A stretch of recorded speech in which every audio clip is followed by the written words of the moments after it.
guess what's the message when you meet with the guys after a game like this? Well, what I said is kind of what continue to repeat is that that's why this game is such a beautiful sport, is because it continues to give you the same opportunities time in and time out, and allows you to overcome what your weaknesses are and your deficiencies have been. And it did that last night. It did that again tonight. Whether it was from the mound and issuing free passes late out of the bullpen, to not making some plays on defense, to base running miscues, to not getting big hits. That's been the theme for 51 games, and not all of them, but over the majority part of it. And it allowed us a chance tonight to overcome that, and we didn't. And if we aren't learning as a team, and I mean team, everyone involved, on where our shortcomings are, and we've had many shortcomings, then we just aren't watching the game, because the game continues to repeat itself over and over and continues to give us those opportunities to be successful in, and we're just not.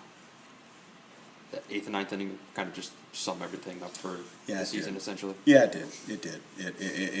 It did do that. It was a backbreaker, and we've had to deal with a lot of the backbreakers. And then, as our fans have seen many times, and then we come up in the ninth, and with 2 outs, we start scrapping some things together, and we're one swing away. And nothing against Scott Price. I mean, right. But we have put ourselves in those positions many a times when our backs are totally up against the wall, and we just don't do it often enough and early enough to be a good team right now. Is that something that the cliche? It is kind of cliche that losing begets certain lessons and things like that, but with the amount of times it happened this year, is it something that you do think that can collectively kind of carry over into? Well, I've been part of winning, and that's very contagious, and that could become expected. And now, over the last 2 years, we've lost a lot, and at times that could become contagious. And I want to get that contagiousness out. I think it starts with mental toughness and being fundamentally sound. And right now, we have a long ways to go in those areas. I don't care how young we are and inexperienced we are. That's something you could bring to the field every single day, because we work on that stuff every single day, especially the fundamentals. But when they say play ball and you start to race a little bit, you've got to be able to stick to the fundamentals and not start racing and let the game beat you, because eventually the opponent will beat you. So, I'd like to sit here and say with a game left that we're just a turn of the screwdriver away from being the kind of program that I envision, but we're farther away than that. And that's very, very disappointing to me and disheartening to me to know that. But we will continue to push and push and push, because this place can be special again, and I want to be part of it.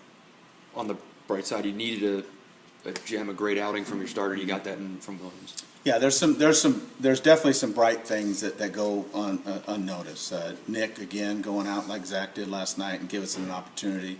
What people don't know is that Will Maddox from this morning and last night was on the training table with his back extremely sore. But Will Maddox is not going to let anybody take him out of an opportunity to help this team. And I don't think there's a soul in this stadium that would realize that he was in extreme pain. But he continued to play. And like I said to the team, that is the exact kind of mentality that we need to have, not in a small percentage, a big percentage. And I'm not saying about guys playing hurt, but I'm saying guys playing the game, and it's going to take someone to wrestle them to get them off the field. That, I guess that the turn of events when they put the 3 up there in the 8th. It was a 4. Actually. 4 spot in the 8th. There was the misplay ball.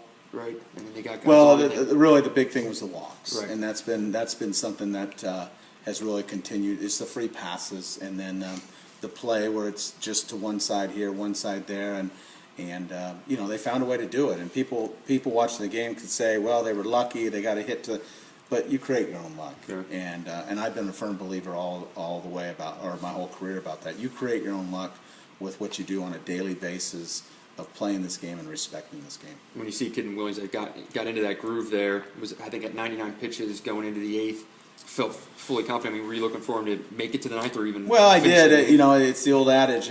I think the bullpen has lost confidence in themselves, and obviously me, who makes the decision, has lost some confidence because they've continued not to come in and establish strikes, and you can see what happens. Their guy, who's been their guy all year in the ninth inning, where we got one swing away, is because the guy went away from throwing strikes. And this game is pretty simple to watch and say what you need to do to be successful, but it's a lot harder to execute it on a consistent basis.